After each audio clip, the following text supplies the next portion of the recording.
Broker stole my first listing. I remember the exact moment I first stepped into that real estate office. My broker shook my hand, gave me a smile, and promised I'd have support as I started my career. All brand new agents get the same speech. We're a family here and we want everyone to succeed. I'd been thrilled to sign on. It felt like a door opening to new possibilities. Fast forward a few months, and I ended up in one of the most bizarre, toxic scenarios I'd ever encountered. I was still relatively new, but I'd studied hard, done my research, and thrown myself into open houses to build my client base. One particular seller I'd met grew quite fond of my approach. They'd originally been working with a couple of other agents in my office, two veterans who, as far as I understood, had done little to impress the seller. By pure coincidence, I ended up hosting multiple open houses for them, and we got to know each other well. I guess I was friendly, easy to talk to, and genuinely passionate about marketing their property. So one day, the seller calls me up and says, "I think I'd like you to handle my listing." That should have been cause for celebration.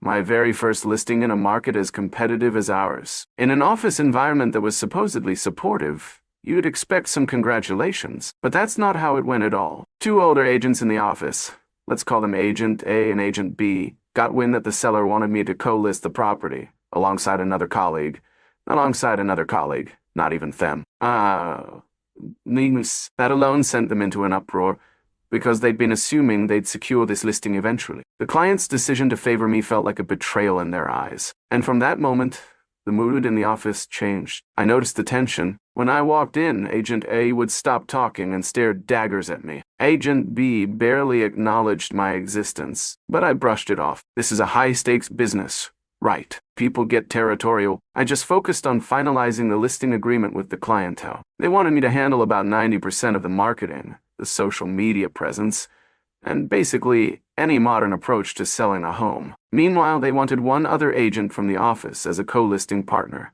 probably because he was older and had experience with certain aspects of traditional marketing. The arrangement sounded fair enough to me, and I was excited to learn from him. That excitement lasted maybe 24 hours. The next day, my phone buzzed, and it was my broker's number. Let's call her Linda. She sounded abrupt, told me we needed to talk immediately. As soon as I answered, she started launching into this tirade. "We've decided you're not a good fit for this office. You're never in the office. Your colleagues feel uncomfortable around you. You're not producing enough." I felt my heart racing. I had only been there a short time. Of course, my production wasn't top tier yet, but I was definitely working. And the office is mostly about field work, showings, meeting clients. No one sits at a desk all day. So her accusation stung. I tried to remain calm, so I said, "Linda, we never discussed these concerns before. Isn't it odd you're bringing this up just after I landed $2 a listing?" At that, she exploded. She went on about how I made the older agents feel overshadowed, how I was disrespectful or running around behind people's backs. I started laying out the facts. I got to know the seller through multiple open houses. The seller chose me, and that's all there is to it. Suddenly, I heard a loud bam bam. Like a crash through the phone, Linda gasped. "Oh my God, I just hit another car because I wasn't paying attention. I have to go." And that ended our call. I was shocked, but also reeling from being abruptly fired. Curiosity got the better of me, and I looked up the accident report later. I found the driver who Linda had collided with and decided to give them a call, mentioning that Linda was on the phone with me at the time, ranting and raving. I let them know I'd be willing to provide phone records if needed, or even testify that yes, she was distracted driving. Possibly petty, I know, but at that point, I was angry, blindsided by her hostility. Meanwhile, the two sleazy agents I mentioned, one of them was apparently misusing her position at her full-time job to solicit leads for real estate. That's a big no-no if her employer doesn't allow that. After this fiasco, I reached out to the general manager and head of HR of her company, just to inform them of her activities, purely out of frustration with how she'd tried to undermine me. Maybe it was spiteful, but I felt she'd played dirty first, so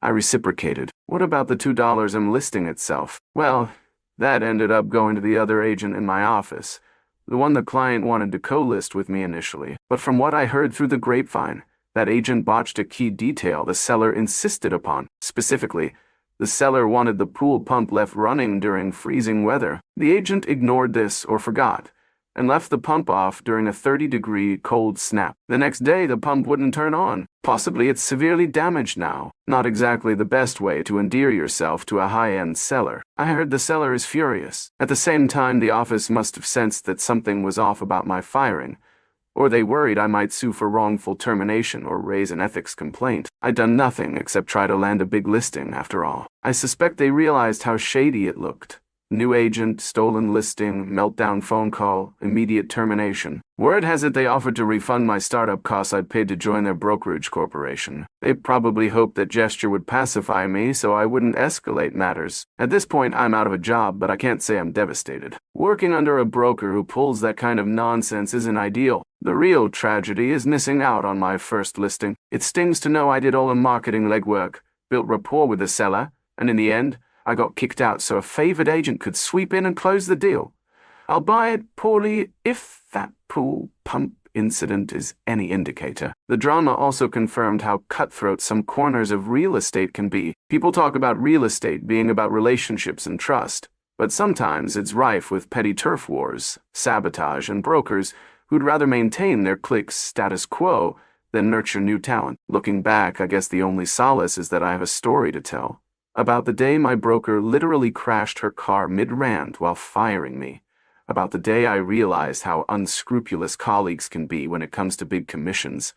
And about the day I decided I might be better off somewhere else. It was a painful lesson, but at least the fiasco is behind me. A broker who resorts to screaming and phone calls and colludes with unethical agents. Not the environment I want my career to begin in free. So, I've started fresh at a new brokerage.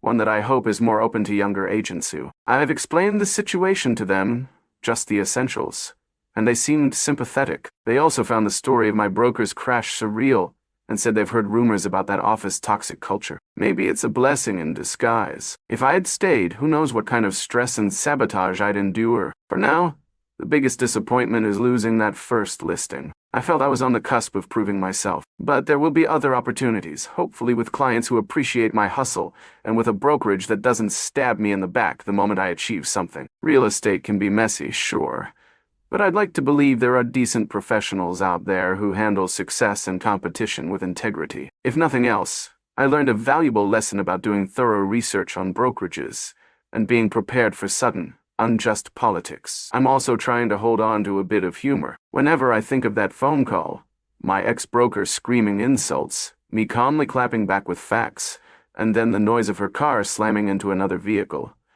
I can't help but let out a wry chuckle. It's almost too absurd, like a scene ripped from a reality TV show, but it happened.